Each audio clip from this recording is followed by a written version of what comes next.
Singapore എയർപോർട്ടിൽ ഇറങ്ങണം, അതൊരു എക്സ്പീരിയൻസാണ്. ഖത്തർ എയർപോർട്ടും ഗംഭീരമാണ് കേട്ടോ.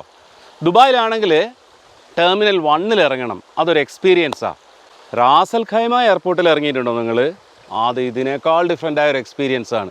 ഒരു കുഞ്ഞ് എയർപോർട്ട്, വിമാനത്തിൽ ഇറങ്ങിയിട്ട് നിങ്ങൾ നടന്നു പോകുന്നു, എമിഗ്രേഷൻ കൗണ്ടർ കിടക്കുന്നു, നേരെ ടാക്സി പോലും ഇല്ല, ചായക്കട പോലും ഇല്ല, ഡ്യൂട്ടി ഫ്രീ ഷോപ്പും ഇല്ല, സിമ്പിൾ, വളരെ ചെറിയത്. ഇതൊരു എക്സ്പീരിയൻസാണ്.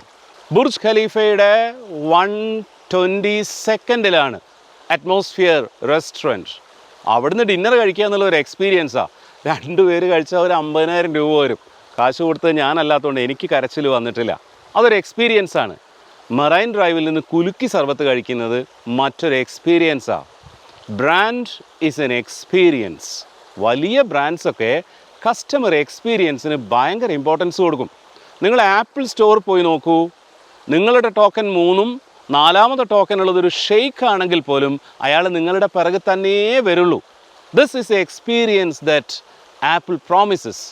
എയർബിഎൻബിയിൽ റൂം ബുക്ക് ചെയ്ത് നോക്കൂ, നിങ്ങൾക്കൊരു വളരെ വളരെ വളരെ ഡിഫറെൻ്റ് ആയ ഒരു എക്സ്പീരിയൻസ് കിട്ടും.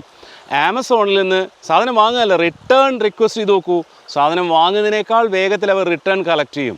Because they assure that kind of an experience. ഈ ബ്രാൻഡുകളെല്ലാം കസ്റ്റമർ എക്സ്പീരിയൻസിൽ വളരെ ഫോക്കസ് ചെയ്യുന്നുണ്ട്.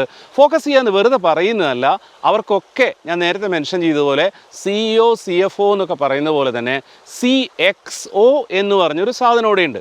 ആക്സെഞ്ചർ കമ്പനിയുടെ CXO ആണ് ബ്രിയാൻ വിപ്പിൾ. സാപ്പിൻ്റെ CXO ആണ് അലീഷ്യ ടിൽമാൻ. മാരിയറ്റ് ഹോട്ടൽസിൻ്റെ CXO ആണ് Adam Malamut. Chief experience officer. Customer എക്സ്പീരിയൻസിൻ്റെ ക്വാളിറ്റി അവർ അഷ്യൂർ ചെയ്യും, എംപ്ലോയി എക്സ്പീരിയൻസിൻ്റെ ക്വാളിറ്റി അഷ്യൂർ ചെയ്യും. എംപ്ലോയീസിന് നല്ല എക്സ്പീരിയൻസ് ഉണ്ടെങ്കിലേ കസ്റ്റമേഴ്സിന് നല്ല എക്സ്പീരിയൻസ് കിട്ടുള്ളൂ.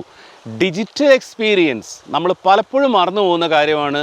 നിങ്ങളുടെ ഓഫീസിലേക്ക് ഒരു ദിവസം 10 പേരാ വരുന്നുണ്ടാവുക. നിങ്ങളുടെ വെബ്സൈറ്റിലേക്ക്, നിങ്ങളുടെ FB പേജിലേക്ക് ഒരു ദിവസം 10,000 ആളുകൾ കയറി നോക്കുന്നുണ്ടാവും. ഓഫീസിൽ നിങ്ങൾ നല്ല ഇറ്റാലിയൻ മാർബിൾ പതിക്കും, പക്ഷേ വെബ്സൈറ്റ് ഒരു 25,000 രൂപയ്ക്ക് എങ്ങനെ ഉണ്ടാക്കിയെടുക്കാം എന്നുണ്ടാക്കും.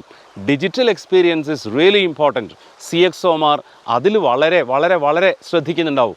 ബ്രാൻഡ് കോൺസിസ്റ്റൻസി എന്ന് പറഞ്ഞ സാധനം അഷ്യൂർ ചെയ്യുന്നതിലും വളരെ വളരെ ശ്രദ്ധിക്കുന്നുണ്ടാവും.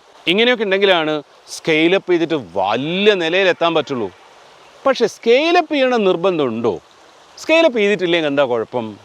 നമുക്ക് അടുത്ത ആഴ്ച പറയാം.